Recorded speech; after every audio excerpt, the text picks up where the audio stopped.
Today my physiology lecture is protoplasm. तो protoplasm को यूनानी में रुतूबते खलिया कहते हैं, रुतूबते खलिया कहते हैं और रुतूबते जौहरिया भी कहते हैं और रुतूबते उस्सिया भी कहते हैं। और प्रोटोप्लाज्म को इंट्रासेलुलर फ्लूइड भी कहते हैं। इंट्रासेलुलर सेल के अंदर का फ्लूइड इंट्रा आईसीएफ। तो इंट्रासेलुलर फ्लूइड को यूनानी में रुतूबते अंदरूने खलिया, रुतूबते अंदरूने खलिया और सेल के बाहर जो फ्लूइड होता है वो ईसीएफ कहलाता है। एक्स्ट्रा सेलुलर फ्लूइड या उसी को टिश्यू फ्लूइड कहते हैं या उसी को इंटरस्टिशियल फ्लूइड कहते हैं। तो सेल के बाहर के फ्लूइड को ईसीएफ कहते हैं, एक्स्ट्रा सेलुलर फ्लूइड, या उसी को टिश्यू फ्लूइड या उसी को इंटरस्टिशियल फ्लूइड। और यूनानी में रुतूबते बैरूने खलिया कहते हैं ईसीएफ को, और टिश्यू फ्लूइड को रुतूबते नसीजा कहते हैं, रुतूबते नसीजा। तो ये प्रोटोप्लाज्म जो टर्म है, this is made up of two Greek word. Proto, तो प्रोटो का मतलब होता है फर्स्ट, और दूसरा जो ग्रीक वर्ड है वो प्लाज्मा है। और प्लाज्मा का मतलब होता है समथिंग फॉर्म्ड, कोई चीज़ है, एनीथिंग फॉर्म्ड, कोई चीज़ है जो बना हुआ है जो है। तो ये हो गया लुग़वी जो है माने या शाब्दिक अर्थ। प्रोटोप्लाज्म जो है दो ग्रीक वर्ड से बना हुआ है। प्रोटो जिसका मतलब फर्स्ट होता है, पहला होता है, और प्लाज्मा दूसरा ग्रीक वर्ड है जिसका मतलब होता है एनीथिंग फॉर्म्ड या समथिंग फॉर्म्ड, कोई चीज़ जो है जो बना हुआ है जो है। तो इस तरह से जो है प्रोटोप्लाज्म क्या चीज़ है, लिविंग मैटर। ये लिविंग मैटर है and made up of organic molecule and inorganic molecule. ये सेल के अंदर जो है जो कोशिका होता है तो उसके अंदर का लिविंग मैटर है जो ऑर्गेनिक मॉलिक्यूल और इनऑर्गेनिक मॉलिक्यूल से बना हुआ है।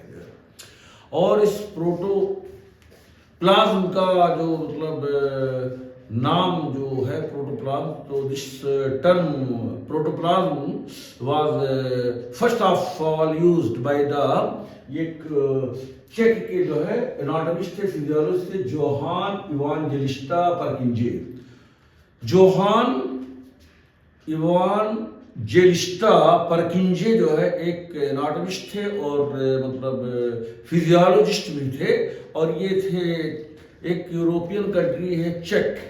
तो चेक एक कंट्री है यूरोप में, तो वहीं के थे और इतने पॉपुलर थे, ये मशहूर थे जो है कि मतलब इनके नाम से वो कंट्री की मतलब पहचान थी। वो चेक कंट्री जो थी, जैसे कि मजरू सुल्तानपुरी जो शायर हैं, तो सुल्तानपुर का नाम जो है मजरू सुल्तानपुरी के नाम से मशहूर है। वसीम बरेली साहब हैं, बरेली का नाम जो है वसीम साहब के नाम से मशहूर है।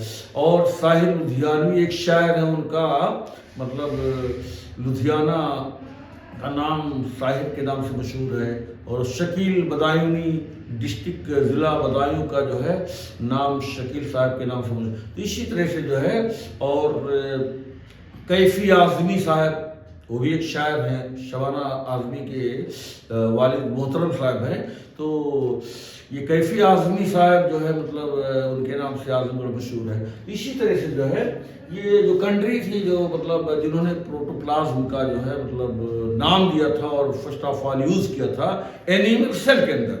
तो एनिमल सेल के अंदर जो है यही जोहान इवांजेलिस्टा परकिंजे जो चेक मतलब जो कंट्री है, यूरोप की कंट्री है, तो इतने मशहूर थे कि कोई भी बाहर का कंट्री जैसे इंडिया हुआ और कोई भी यूरोप कंट्री के नॉन यूरोपियन कंट्रीज का कोई भी साइंटिस्ट अगर कोई लेटर भेजता था तो खाली इनका नाम जो है मतलब एड्रेस पर रहता था जो है कि मतलब परकिंजे यूरोप।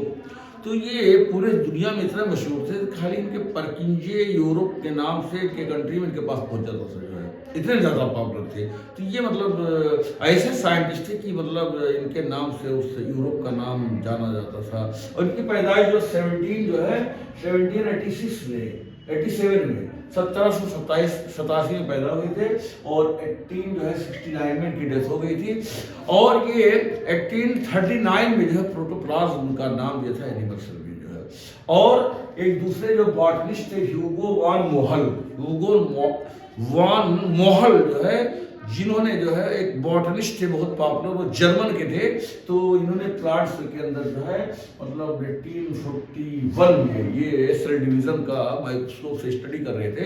तो प्लांट सेल में प्रोटोप्लाज्म का सबसे पहले ह्यूगो वान मोहल ने जो है ये टर्म इस्तेमाल किया था।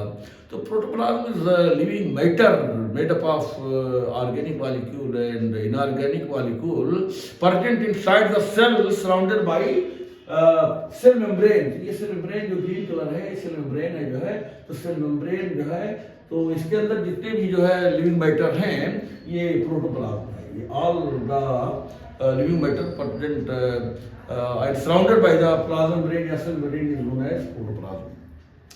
तो प्रोटोप्लाज्म जो है इसको मतलब दो पार्ट में डिवाइड किया गया है। एक तो सेंट्रल पार्ट जो न्यूक्लियर मेम्ब्रेन से घिरा हुआ है।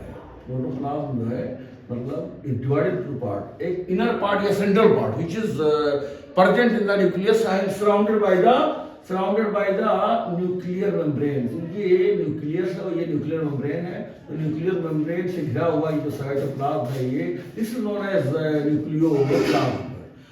तो central and inner part of the protoplasm present inside the nucleus and surrounded by nuclear membrane is known as nucleoplasm। तो ये न्यूक्लियोप्लाज्म है। और जो outer and peripheral part of the protoplasm surrounded by the plasma membrane from outside and nuclear membrane from inside. तो nuclear membrane और ये plasma membrane के बीच में जो है ये जो हिस्सा है बाहर वाला प्रोटोप्लाज्म का, इसको साइटोप्लाज्म कहते हैं। तो this is known as cytoplasm. तो साइटोप्लाज्म और न्यूक्लियोप्लाज्म दोनों बोथ अगर कंबाइन किया जाए तो दैट इज प्रोटोप्लाज्म। तो प्रोटोप्लाज्म का वो हिस्सा जो न्यूक्लियस के अंदर रहता हो न्यूक्लियोप्लाज्म को रहता है। प्रोटोप्लाज्म का वो हिस्सा जो न्यूक्लियस से बाहर, लेकिन प्लाज्मा मेम्ब्रेन और न्यूक्लियर मेम्ब्रेन के बीच में जो हिस्सा है इसे मतलब साइटोप्लाज्म कहते हैं। तो अब देखिए सेकंड पॉइंट है साइटोसोल। तो साइटोसोल और साइटोप्लाज्म में क्या फर्क है? तो साइटोसोल जो है जो liquid part of the cytoplasm, यानी इस साइटोप्लाज्म में लिक्विड पार्ट है और liquid part of the cytoplasm is known as cytosol. और साइटोप्लाज्म में लिक्विड ये साइटोसोल भी रहेगा और सेल ऑर्गेनेल्स जिसमें भी माइटोकॉन्ड्रिया है और सस्पेंड रहते हैं। साइटोसोल में जो है ये माइटोकॉन्ड्रिया है, एंडोप्लाज्मिक रेटिकुलम है, गोल्गी बॉडी है, लाइसोसोम है। तो all the suspended cell organelles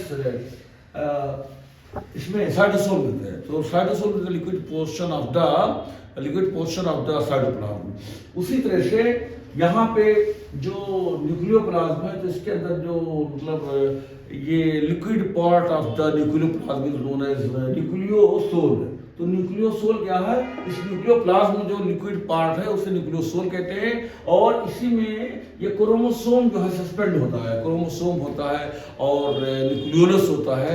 तो ये न्यूक्लियोसोल जो है liquid part of the nucleoplasm is known as nucleosol and liquid part of the cytoplasm is known as cytosol.